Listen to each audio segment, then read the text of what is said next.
This is No BS Job Search Advice Radio, episode 2672.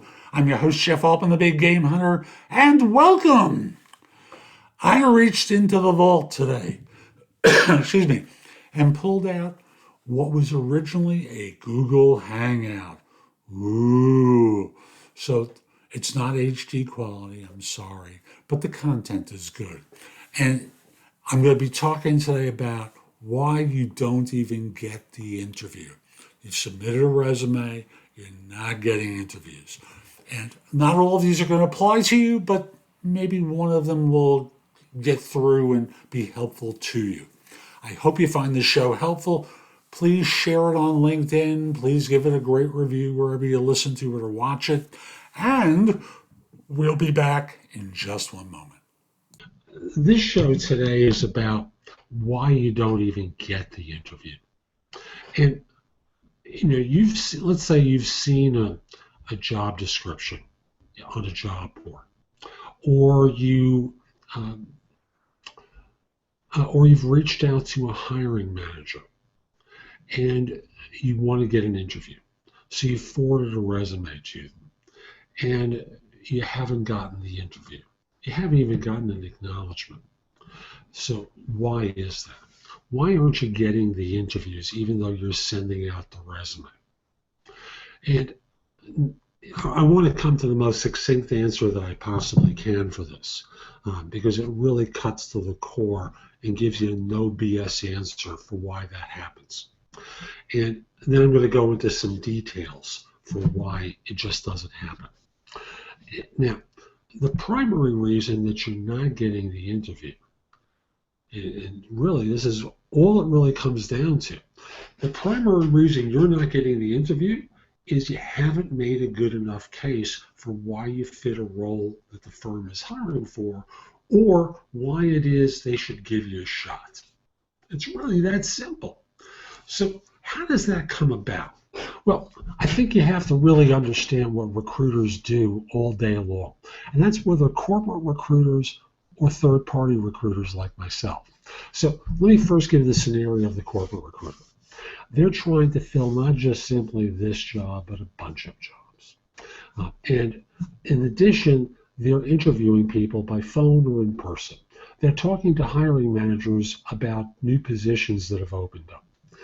They're in one way or another trying to service their corporate clientele and trying to evaluate, assess, and recommend people to them who might fit the job that's involved. A third-party recruiter has a slightly different task list. Yes, they're reading resumes all day long, and they're fielding phone calls, and they're doing business development work to try and open up new opportunities that might in some way fit what the candidates they represent look for. They're also marketing their services. They too are interviewing by phone, in person, Skype, in a number of different ways to determine whether or not someone might fit. They're tailoring resumes or tweaking resumes. I can't say tailoring. I'll speak for myself. I don't have the time to do resume rewrites. There's so many people who are coming to me looking for help.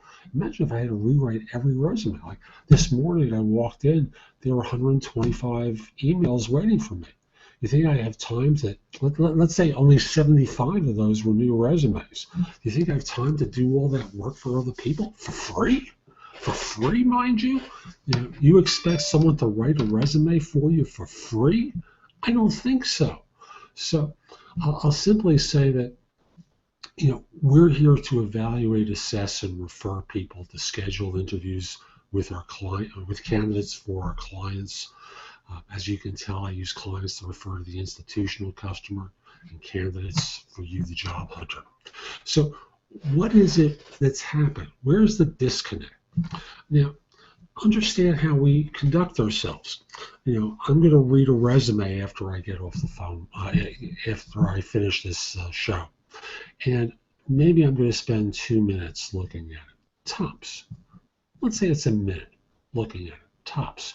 Now, I mentioned I had 115 resumes or so waiting in my inbox for me before. That's about 2 hours I'm committed to in terms of looking at resumes. So with that, you have to understand, I'm looking for the reason to say no rather than the reason to say yes. And most of you give that to me. Like out of those 115, if I get 2 that are worthwhile, I'm thrilled. Because most of you are too lazy to make a case for yourself. All you wind up doing is submitting the same generic resume over and over and over again to every position you're applying to. Now, some of you have heard me say before, it's like the broken watch that's right twice a day. Yeah, it's going to be right twice, but all the rest of the time it's wrong. And that's the case with sending the same generic resume over and over again to every position you're applying to. At least customize it by adding in some things that demonstrate your fit for the role that you think you fit.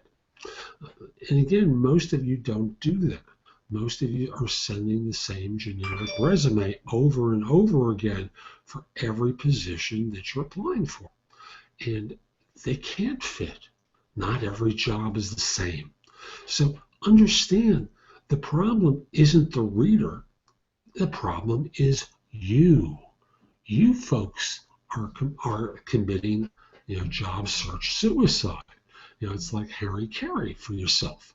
You're just wasting people's time by flipping the same resume over and over again like a burger at a fast food restaurant.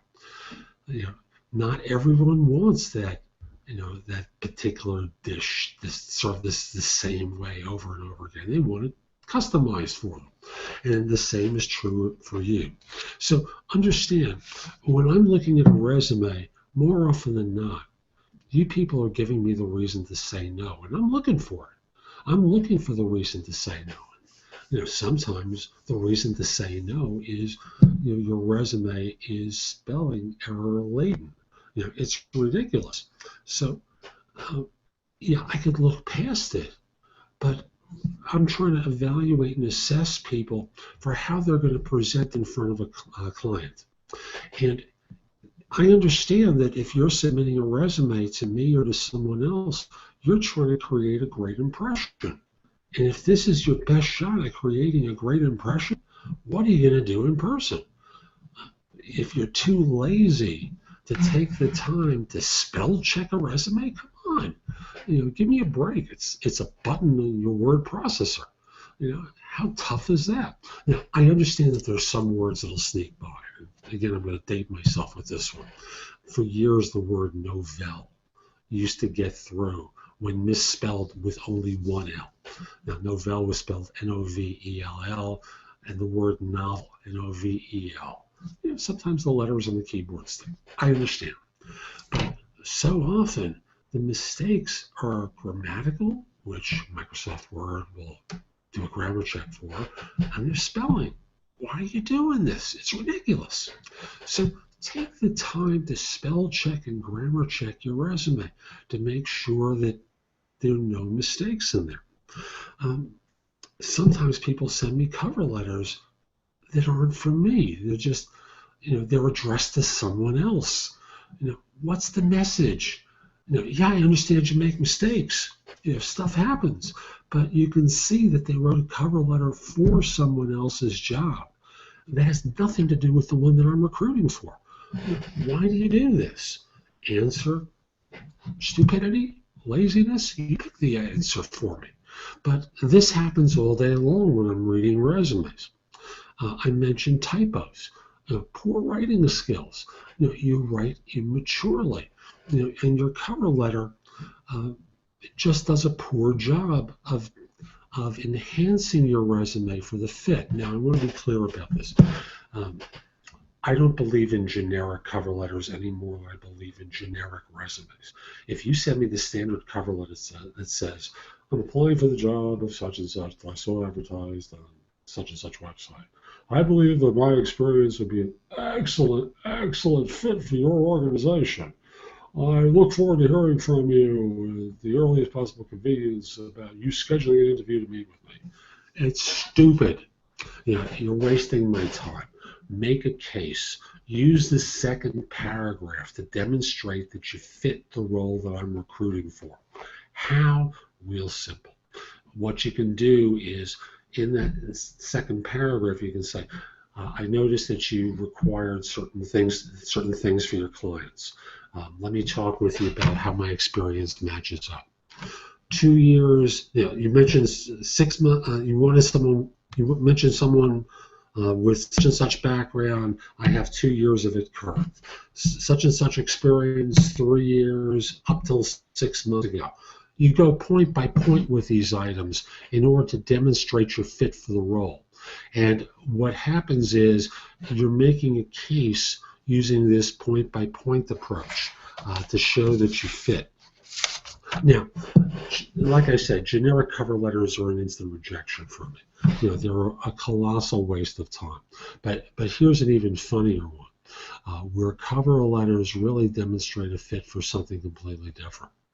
I remember seeing a resume of someone who was applying for a finance job. And the case that they made in their cover letter really showed that they were a fit for IT. And the guy is arguing with me. I said, bear with me. Give me a couple of hours. I want to send something to you. You tell me what job this person's applying for. I take their name off. I change all the companies listed on their resume. And send the same cover letter. I said, tell me exactly what job this person's applying for. And they came clean. They recognized it wasn't a fit for what they were applying for, and that everything that they had done in their cover letter was a contradiction for what it was they said they were looking for. So again, you have to get past this question of why I shouldn't hire you and get to the one of how you fit. Once you do that, you'll get more interviews. So that's today's show. I hope you found it helpful. And if you did, here are a few ways that you can get more from me. First of all, visit my website, thebiggamehunter.us. There's a ton in the blog that can help you that's absolutely free. Go to the blog, go exploring. Like I said, a lot there to help you. If you want the important things coalesced for you, you can find out about my video courses that you can rent or buy, my books and guides. Again, there's a lot available through the site. And if you've got a question for me, press the schedule button, schedule time for trusted advisor services so I can answer your questions, or hire me to coach you if you're in an earlier stage of your search. I'd be very happy to help you. Hope you have a terrific day, and most importantly, be great. Take care.